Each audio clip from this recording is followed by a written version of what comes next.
देवभूमि वाराणसी से निकली गंगा विलास क्रूज आज सुल्तानगंज के उत्तरवाहिनी गंगा तट पर पहुंची। जलस्तर की कमी के कारण क्रूज को बीच गंगा में लगा दिया गया, जिसके बाद बोट से सभी सैलानी नमामि गंगे घाट पर पहुंचे, जहां उनका भव्य स्वागत किया गया। इसके बाद सभी सैलानी बाजार का भ्रमण करते छोटे छोटे दुकानों को देखते अजगैबीनाथ मंदिर पहुंचे। यहां सभी सैलानियों को पुजारियों ने तिलक लगाया। इसके बाद सभी ने अजगैबीनाथ शिवलिंग के दर्शन किए, उसे छूकर प्रणाम किया। इसके बाद सभी सैलानी पहाड़ों पर बने पौराणिक नक्काशियों को देखे। सभी सैलानी ई रिक्शा में बैठ उसके बाद गंगा तट पहुंचे और फिर बोट से क्रूज की ओर रवाना हुए। इस दौरान सैलानियों ने नमस्ते कहकर हाथ हिलाते हुए लोगों को धन्यवाद कहा। सभी सैलानी काफी उत्साहित नजर आए। क्रूज की यात्रा आज भागलपुर के कहलगांव बटेश्वर स्थान पहुंचेगी। इसके बाद वहां पौराणिक स्थलों से कल सभी सैलानी रूबरू होंगे। उसके बाद आगे की यात्रा के लिए प्रस्थान कर जाएंगे। Very difficult to explain because this is a very unique place for us to see, a very cultural and old place. It's the first time we visit this hill also. It has a very good view. We enjoyed very much. I'm very happy to be here. What about Ganga River journey? The Ganga River journey is amazing. It's an honor to be on the way on Ganga River, and it's a very huge river, and the weather is much colder than we expected, but now the more we go south, the better the weather is getting, and we are very happy. How's the temple? The temple is very beautiful, and I cannot believe that actually India is well maintaining these temples for such an incredibly long time. It's amazing, yeah. What about Indian culture? The Indian culture is very diverse. You have a lot of different cultures.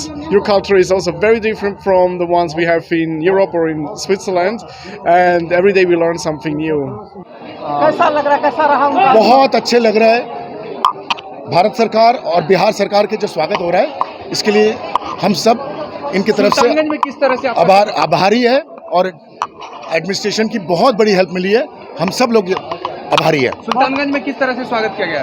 बहुत ही अच्छे, बहुत ही अच्छे, सैलानियों को अच्छा लगा। बहुत अच्छे लग रहा है। इस तरह From Switzerland, and my name is Peter. Nice to meet you. How's your feeling? Sincere feeling? The experience so far has been absolutely awesome. We are having a very beautiful cruise, beautiful weather. Now it was a little bit cold, but today is okay. Sunny weather, and we get very good food also. What do you say about experience Ganga River journey? Ganga River journey is very beautiful because it's a very big river, a very huge river, and we are very proud to be guests here, and this is a very unique chance for us. What are your motto to come here? What do you mean? Your motto to come here. Actually, don't get prepared too much and enjoy your time here. Get a new experience, and I will be happy to tell my friends back home they should come also. Okay. And okay. what about Indian culture? The Indian culture is very diverse. You have a lot of different culture. We are still learning. We don't know everything yet, but every day we learn something new, and we are amazed. You're very nice and friendly people too. Are you happy? I'm very happy. Yes, every day. Thank you. Bhagalpur के अकबरनगर थाना क्षेत्र के भवनाथपुर में NH 80 पर 6 बजे सुबह truck पलटकर 6 feet नीचे खाई में जा गिरी। दरअसल जिस जगह ये हादसा हुआ वहां NH पर 2 फीट गड्ढा है, जिससे कई बार गाड़ियां यहां अनियंत्रित होकर दुर्घटना का शिकार होती है। लेकिन NH के अधिकारियों ने यहां गड्ढा भरना मुनासिब नहीं समझा है, लिहाजा आज फिर एक सरिया लदा ट्रक गड्ढे में पलट गया। गनीमत रही कि ट्रक चालक व उपचालक समय पर कूदने में सफल रहा। दोनों को हल्की चोटें आई हैं। वहीं इसको लेकर स्थानीय लोगों में प्रशासन के प्रति आक्रोश दिख रहा है। परेशानी तो होनी है, जब रोड सही नहीं होगा तो परेशानी ड्राइवर को, पब्लिक को, सभी को होगा। पानी बस जाने के कारण ये बराबर गड्ढा होते रहता है, और ये इस कारण से एक्सीडेंट होते रहता है। ये रोड परिचालन प्रवाहन जो भी है इनके अधिकारी, उनको ध्यान देना चाहिए, ध्यान देते नहीं है। करीब करीब मोटरसाइकिल और ऑटो मतलब होबे करता है एक्सीडेंट, और बहुत ज़्यादा परेशानी डेली। अभी क्या हुआ है? अभी तो देख रहे हैं ट्रक आया और अनबैलेंस होकर इधर चला है, गड्ढे के कारण एक्सीडेंट हो गया। ड्राइवर भाग गया है, कहाँ है पता नहीं। मुख्यमंत्री नीतीश कुमार इन दिनों समाधान यात्रा पर हैं। इसके बाद वो देश की यात्रा पर निकलने का ऐलान कर चुके हैं। इसको लेकर जदयू के कई नेता खुश हैं कि मुख्यमंत्री प्रधानमंत्री उम्मीदवार होंगे। जहां कल जदयू विधायक संजीव सिंह ने मुख्यमंत्री को पीएम मटेरियल बताया था, वहीं भागलपुर के जदयू सांसद ने भी राग छेड़ दिया है। सांसद अजय मंडल ने कहा कि अपना विकास कौन नहीं चाहता, पानी पूरी बेचने वाला भी करोड़पति बनना चाहता है। बहुत खुशी होगी कि वो प्रधानमंत्री बने। मैं उनके लिए जी जान तन मन धन सब लगा दूंगा। हम चाहते हैं कि वो प्रधानमंत्री बने। मटेरियल बता दिया, हम कौन अपने आप का विकास नहीं चाहता है।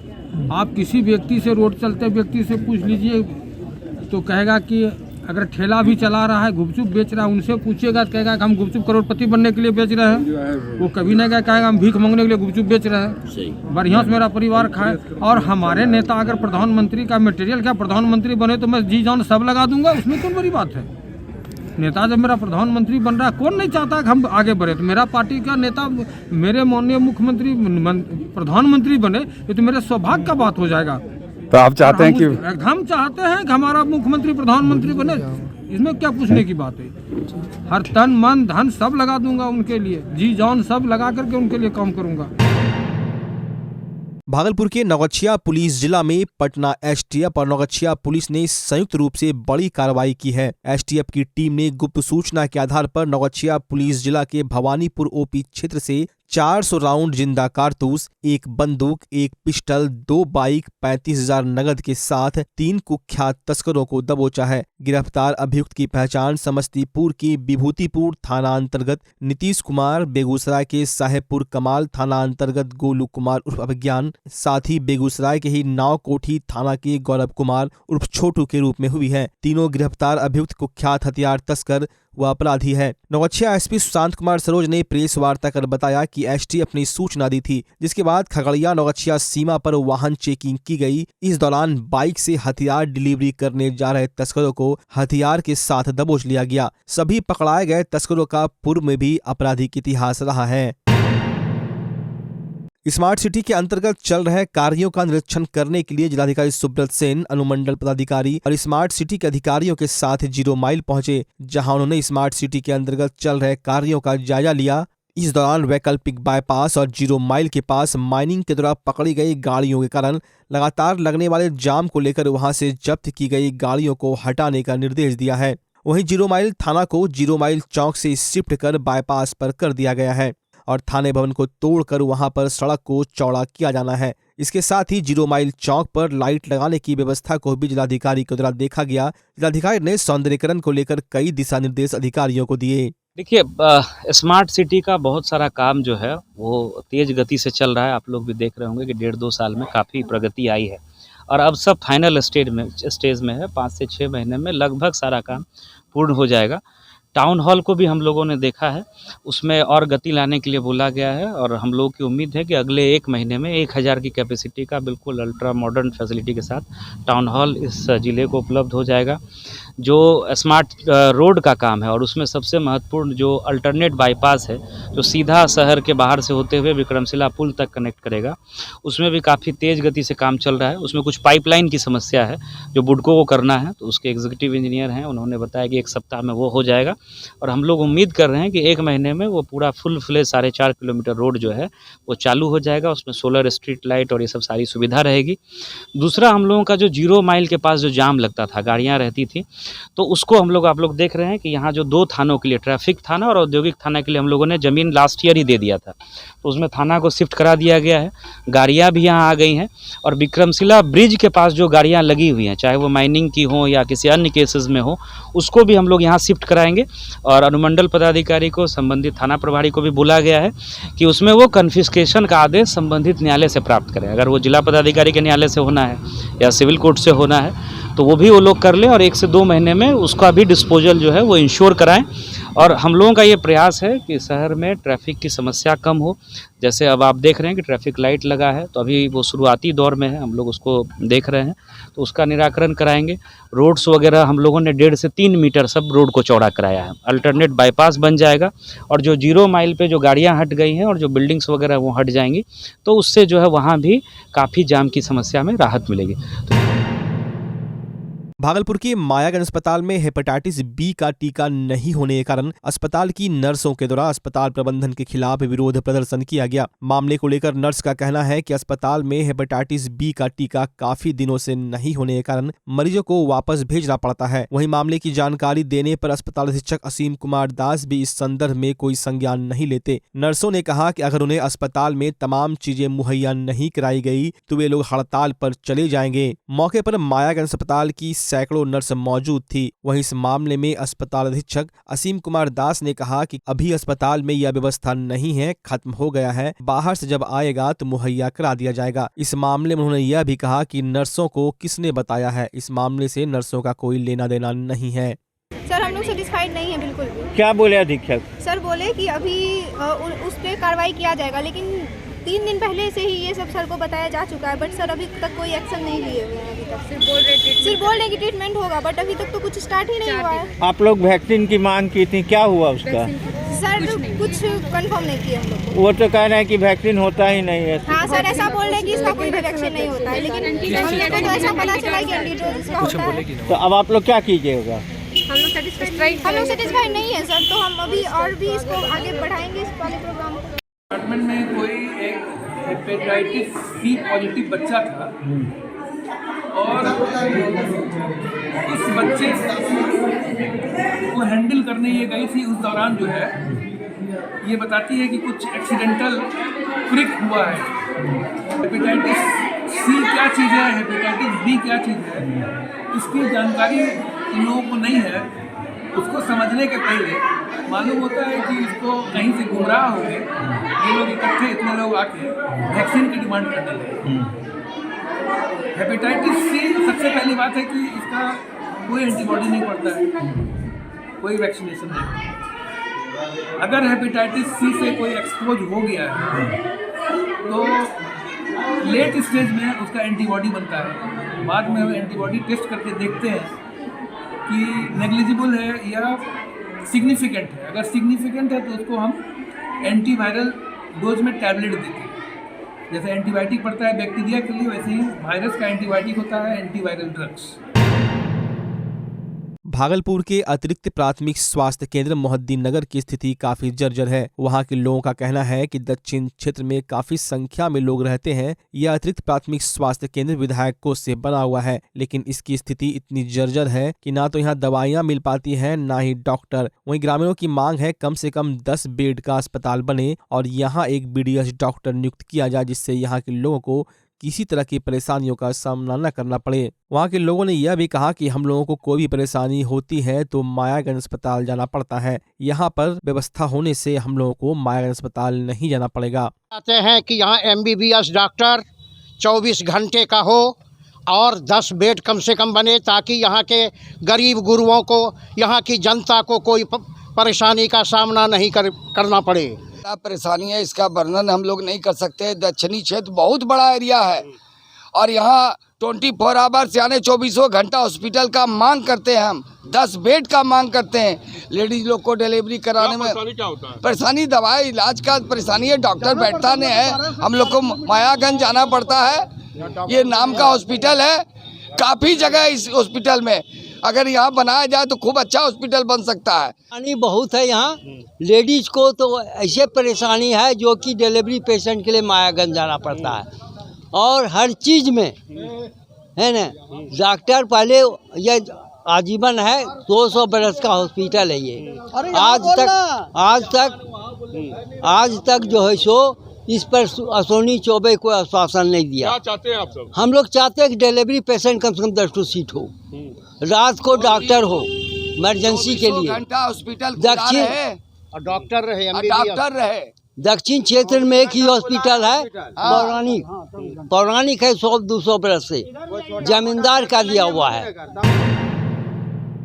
भागलपुर में नशा और नशे के धंधे वालों के खिलाफ पुलिस की छापेमारी लगातार जारी है। देर रात शहर के तातारपुर और तिलका मांझी थाना क्षेत्र में पुलिस ने छापेमारी कर नशे के धंधेबाज पप्पू सुनार सहित 2 को गिरफ्तार किया। जबकि पुलिस को देखकर कई नशे के धंधेबाज भागने में सफल रहे। छापेमारी कर पुलिस ने काफी मात्रा में कफ सिरप, नशीली दवा बरामद किया है। बता दें, भागलपुर पुलिस ने हरियाणा में एक नशे के धंधेबाज को गिरफ्तार किया था, जिसकी निशानदेही पर भागलपुर में छापेमारी की गई। गंगा विलास क्रूज अभी बिहार में बहने वाली गंगा की रिवर बेड पर है। स्विट्जरलैंड और जर्मनी के 32 पर्यटकों को लेकर मैदानी इलाके के सर्पाकार बहाव वाले इलाके की विरासत का दीदार करते हुए गंगा नदी में मचलने वाली गांगे डॉल्फिन का नमस्कार भी स्वीकार कर रहे हैं। भारत सरकार इको टूरिज्म को बढ़ावा देना चाह रही है, लेकिन यहाँ थोड़ा अलर्ट रहने की जरूरत है। चीन के यांगसी नदी में बायजी डॉल्फिन अब विलुप्त हो चुकी है, जिसका मुख्य कारण नदी में यातायात को बढ़ावा देना रहा। डॉल्फिन हमारा राष्ट्रीय जलीय जीव है, साथ ही अति संवेदनशील जीव है। आंखों से देखने में असमर्थ होता है। डॉल्फिन का नुकसान राष्ट्र का नुकसान माना जा सकता है, जैसा कि गंगा प्रहरी और पर्यावरणविद आशंका जता रहे हैं। मतलब अगर सरकार गंगा नदी में इको टूरिज्म को बढ़ावा देना चाहती है तो गंगा नदी के इकोसिस्टम का ख्याल रखना चाहिए। इसके साथ साथ अब देखिए, आवश्यकता थी छोटे जहाज़ों को चलाने की, जिससे जैव विविधता को बहुत ज़्यादा हानि नहीं पहुँचे, लोग जा कर के जीवों को देख सके। और देखिए, विक्रमशिला गैंगेटिक डॉल्फिन सेंचुरी में लगभग 4 सालों से यहाँ एक पर्यटन जहाज़ आया हुआ है, जिस पर्यटन को बढ़ावा देने के लिए। ये जहाज़ लंबे समय से बंद है, इसके और किसी का ध्यान नहीं जा रहा है। इसी तरह गंगा की विविध क्षेत्रों में छोटे छोटे जहाज़ों के माध्यम से, छोटे छोटे बोटों के माध्यम से टूरिज़्म को बढ़ावा देना चाहिए, जिसको स्थानीय लोगों से लेकर के सब कोई, हाँ, देश के नाम के लिए बढ़िया है कि इतनी बड़ी जहाज़ चल रही है, ये चले, इसमें कोई ये नहीं है, मगर इसका बहुत बड़ा, इसके आने वाले समय में इसके बहुत बड़ा हम लोग जो है हानि बर्दाश्त करेंगे। जब क्रूज जाएगी, उसका ऑयल किसी तरह से भी डिस्चार्ज होना ही होना है। जब कोई छोटा जहाज़ भी चलता है तो ऑयल जो है कम मात्रा में डिस्चार्ज होती है, इससे ज़्यादा मात्रा में डिस्चार्ज होगी। माइक्रोन जीव जो है वो नष्ट होगा, वाइब्रेशन से कटाव का डर भी बढ़ेगा। तो इन चीज़ों के ऊपर भी सरकार को ध्यान देना चाहिए। देखिए, ऐसा है कि विकास और विनाश दोनों चीज़ें एक साथ चलती हैं। विकास भी कई जगह पे अपनी जगह सही है, और उसके चलते कितना विनाश होता है और किस हद तक हम उसको कॉम्प्रोमाइज़ कर सकते हैं उससे, ये एक बहुत बड़ा सवाल है और ये एक बहुत बड़े विषय का मामला है। जहाँ तक गंगा विलास क्रूज का सवाल है, तो मुझे लगता है कि ये इक्का दुक्का क्रूज चलने से बहुत ज़्यादा फ़र्क गंगा नदी के जीवों पर बहुत ज़्यादा फ़र्क नहीं पड़ेगा।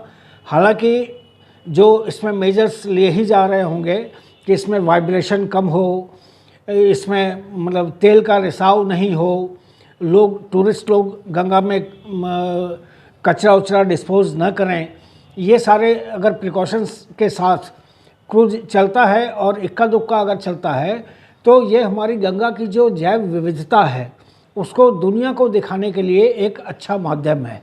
रिवर क्रूजिंग जो है उसको हम लोग इको टूरिज़्म से जोड़ के देखते हैं, और हम लोग इको टूरिज़्म को प्रमोट भी करते हैं ताकि लोगों में उसके प्रति एक दिलचस्पी हो, प्रेम भाव पैदा हो, और लोग उस गंगा की बायोडाइवर्सिटी के बारे में पूरी दुनिया में एक मैसेज जाए कि गंगा हमारी कितनी समृद्ध है, और इसी वजह से इसको संरक्षित करने की भी कितनी ज़्यादा आवश्यकता है।